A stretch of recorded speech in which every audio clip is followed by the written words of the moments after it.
জায়গার মধ্যে এটাকে কি বলা হয় বলুন?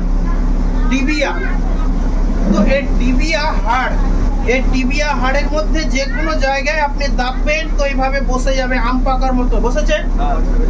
এনার হচ্ছে থাইরক্সিন হরমোন পজিটিভ বা বেশি আছে। তো থাইরয়েড যখন বেশি পরিমাণে বাড়ে তখন তার শরীর আম পাকার মতো বসে যায়। বসছে? তো থাইরয়েড গলাতে হয়। আপনারা বলবেন থাইরয়েডের যে প্লেস বা জায়গা সেটা তো হচ্ছে গলাতে।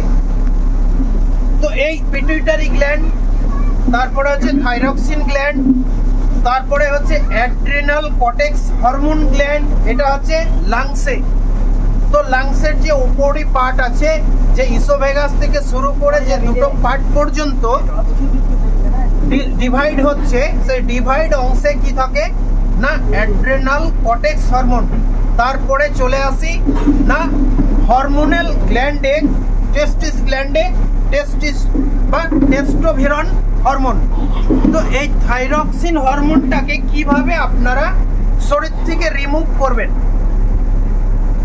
এই থাইরক্সিন হরমোন আমরা খেলে পরে কি হয়, আমাদের শরীরে বেশিরভাগ পারা বা স্টেরয়েড জমে যায়।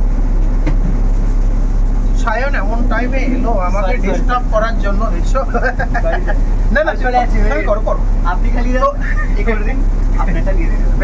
তো এই থাইরক্সিন হরমোন শরীর থেকে রিমুভ করার আয়ুর্বেদিক ফর্মুলা আমি বলে দিচ্ছি, বাড়িতেই আছে। প্রত্যেকের বাড়িতে ধনে গাছ আছে। ধনে গাছ, ধনে দেখেছেন?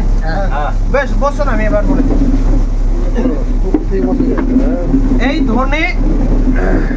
ধনে পাতাকে যদি চাটনি করে আপনারা প্রতিদিন খেতে থাকুন, 1 মাস খাওয়ার পরে থাইরক্সিন হরমোন টেস্ট করবেন বা থাইরয়েড টেস্ট করবেন, আপনাদের শরীরে থাইরয়েড একদম টোটাল 0 হয়ে যাবে। খুশি তো? হ্যাঁ।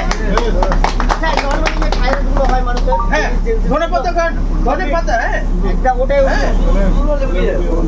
লেবু দিয়ে লবণ দিয়ে আপনি চাটনি করে খেতে পারেন। আপনি লেবু দিয়ে খেতে পারেন, লবণ দিয়ে খেতে পারেন, দিতে পারেন। চাটনি মধ্যে লবণ টবণ সব এমনি খেতে পারেন দিয়ে।